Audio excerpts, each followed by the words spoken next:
Hello everyone, welcome to my channel. हम लोग study कर रहे हैं BSc 6th semester chemistry paper 2 thermodynamics, जिसका आज नेक्स्ट लेक्चर है। इससे पहले हम लोग इंथैल्पी पढ़ चुके हैं। जो लोग उस वीडियो को नहीं देखे हैं, यूट्यूब पे टाइप करें इंथैल्पी केमिस्ट्री बाय पवन वर्मा, आपको मिल जाएगा, वहाँ से आप देख सकते हैं। आज हम लोग डिस्कस करेंगे हीट कैपेसिटी क्या होती है, या मोलर हीट कैपेसिटी क्या होती है, या molar heat capacity at constant volume constant pressure पे क्या होता है। तो आइए टाइम ना वेस्ट करते हुए वीडियो को शुरू करते हैं। जो लोग चैनल पे पहली बार हों, चैनल को सब्सक्राइब कर लें, बेल आइकन को भी प्रेस कर दें, जिससे आने वाले हर वीडियो का नोटिफिकेशन सबसे पहले आपको मिले। तो आइए शुरू करते हैं। Heat capacity. हीट कैपेसिटी देखिए, आपको डिफाइन कैसे करेंगे। The amount of heat required to rise temperature of certain amount of a substance through 1 degree Celsius is called heat capacity of that substance। मतलब किसी भी सब्सटेंस का जो टेम्परेचर होगा 1 डिग्री सेल्सियस इंक्रीज करने के लिए जो अमाउंट ऑफ हीट आप सप्लाइड करेंगे, उसे उसका क्या बोलेंगे, उस सब्सटेंस के लिए उसकी हीट कैपेसिटी होगी। For 1 gram of a substance is called specific heat. अगर 1 ग्राम ऑफ सब्सटेंस का आप टेम्परेचर 1 डिग्री सेल्सियस बढ़ाते हैं तो उसे क्या कहेंगे, specific heat. And for 1 mole of a substance it is called molar heat capacity. अगर 1 मोल का आप 1 डिग्री सेल्सियस टेम्परेचर बढ़ाते हैं तो उसे क्या कहेंगे, मोलर हीट कैपेसिटी कहेंगे। आगे देखिए, heat capacity is represented by small C and the molar heat capacity is represented by capital C. मतलब हीट कैपेसिटी जो होता है उसे स्मॉल सी से रिप्रेजेंट करते हैं, और मोलर हीट कैपेसिटी जो होता है उसे कैपिटल सी से रिप्रेजेंट करते हैं। इसमें रिलेशन होता है small C is equal to N capital C, या C is equal to Q upon delta T होता है। क्यू क्या है, सप्लाइड हीट है, इसकी यूनिट होती है जूल पर डिग्री सेल्सियस और जूल पर kelvin. Specific heat capacity is represented by capital S. Specific heat capacity को हम लोग कैपिटल एस से रिप्रेजेंट करते हैं। इसमें रिलेशन होता है capital S is equal to Q upon M delta T. M जहाँ क्या है, मास है, या यहाँ से निकालेंगे तो क्यू इज इक्वल टू क्या आ जाएगा, M S delta T.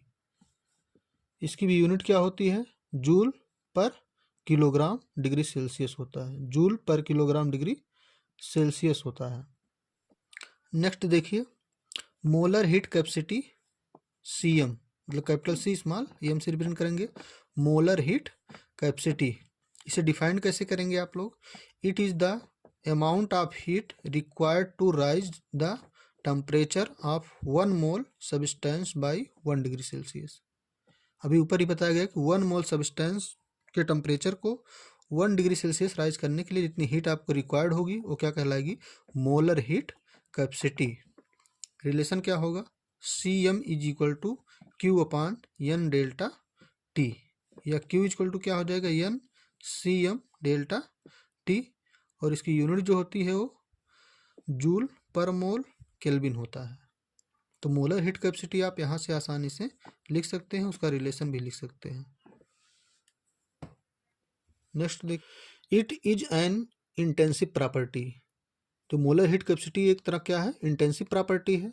It is a state function और एक स्टेट फंक्शन है, केवल इनिशियल और फाइनल पे ही डिपेंड करेगा।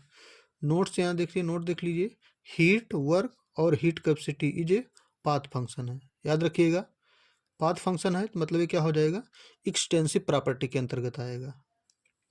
नेक्स्ट आपका है मोलर हीट कैपेसिटी, जो होती है वो 2 टाइप्स की होती है। तो फर्स्ट है molar heat capacity at constant volume, जिसे सी बी से रिप्रेजेंट करते हैं, स्मॉल सी स्मॉल बी से क्या करते हैं, रिप्रेजेंट करते हैं। तो देखिए इसको कैसे आप डिफाइन करेंगे, the amount of heat required to raise the temperature of 1 mole substance by 1 degree Celsius keeping volume of the system constant. मतलब सिस्टम का वॉल्यूम को कांस्टेंट रखते हुए 1 मोल सब्सटेंस का टेम्परेचर 1 डिग्री सेल्सियस इंक्रीज करने के लिए जितनी हीट आपको प्रोवाइड करनी होगी वो क्या कहलाएगी, molar heat capacity at constant volume.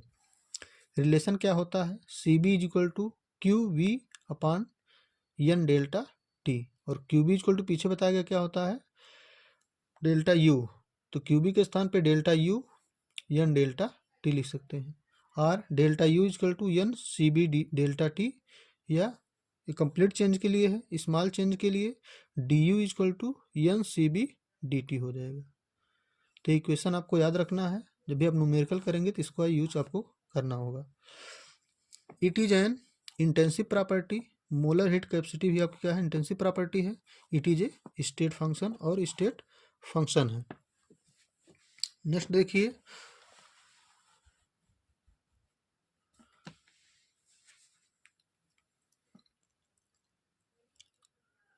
Molar heat capacity at constant pressure, constant pressure पे मोलर हीट कैपेसिटी को रिप्रेजेंट करते हैं सीपी से।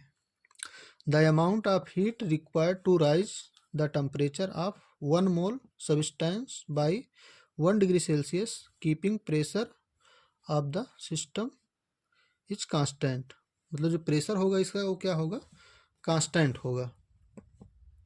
तो यहाँ से देखिए C P is equal to क्या हो जाएगा, C P is equal to Q P upon N delta T, बस इतना याद रखना, उसमें क्या होगा क्यू भी होगा, इसमें क्या होगा क्यू पी होगा, यही बराबर होगा Q P equal to delta H, पीछे बताया गया है, तो डेल्टा एच अपान क्या हो जाएगा एन डेल्टा टी, या इसे पक्षांतर कर लेंगे तो डेल्टा एच इक्वल टू क्या आएगा N C P D T, और डी एच इक्वल टू क्या हो जाएगा N C P D T हो जाएगा।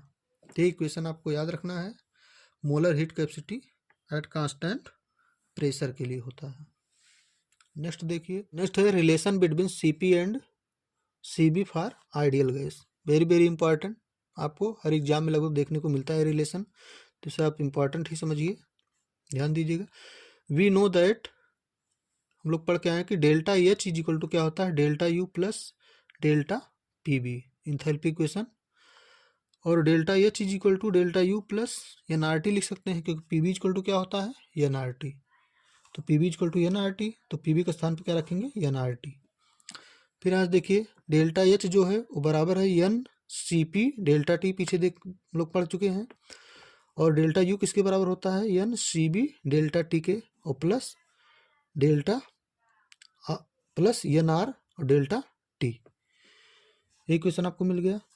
अब इस इक्वेशन को आपको क्या करना है, डिवाइड करना है डेल्टा एन डेल्टा टी से, डेल्टा एन डेल्टा टी से डिवाइड कर दीजिए, तो डिवाइड करेंगे तो क्या मिलेगा N C P delta T upon N delta T is equal to N C B delta T upon N delta T plus N R delta T equal to upon N delta T. तो यहाँ से delta T N सब में cut जाएगा, तो क्या बचेगा, इधर बचेगा C P is equal to, इधर बचेगा सी बी, और प्लस में क्या बचेगा आर, तो C P is equal to होगा सी बी प्लस आर, या C P minus C B equal to क्या हो जाएगा आर। हमेशा आपसे पूछा जाता है कि सिद्ध कीजिए C P minus C B equal to R, तो यहाँ से आप आसानी से क्या कर सकते हैं, इसे प्रूव कर सकते हैं। अगर वीडियो अच्छी लग रही हो तो लाइक कमेंट करना ना भूलें। नेक्स्ट है आपका पॉइजन्स रेशियो। पॉइजन्स रेशियो देखिए, पॉइजन्स रेशियो को हम लोग गामा से रिप्रेजेंट करते हैं, और इसमें रिलेशन क्या होता है, gamma is equal to C P upon C B, C P is equal to gamma is equal to C P upon C B. तो ये आपका क्वेश्चन नंबर फर्स्ट था, ये आपका क्वेश्चन नंबर सेकंड है। Gamma is always greater than 1, अगर gamma आपका greater than 1 है, 1 से ज़्यादा है, तो जाहिर सी बात है सी पी जो होगा वो ग्रेटर देन क्या होगा सी बी होगा, सी पी सी बी से बड़ा होगा।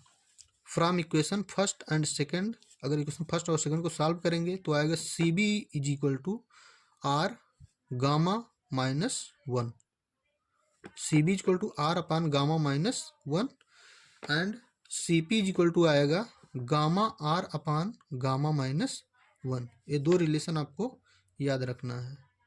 यहाँ सब समझाया गया, देखिए C P minus C P upon C B minus 1 equal to होता है आर अपान सी बी, तो यहाँ से गामा और C P upon C B equal to क्या है गामा है, तो gamma minus 1 is equal to क्या हो जाएगा आर अपान सी बी, या C B equal to R upon gamma minus 1। तो आपको पॉइजन रेशियो हो गया, और आपका relation between C P and C B हो गया। तो आज के लिए बस इतना ही। अगर वीडियो अच्छी लगी हो तो वीडियो को लाइक करें और कंटेंट कैसा लगा कमेंट करके ज़रूर बताएं। और ऐसे ही वीडियो पाने के लिए हमारे चैनल को सब्सक्राइब कर लें। Thank you watching for this video.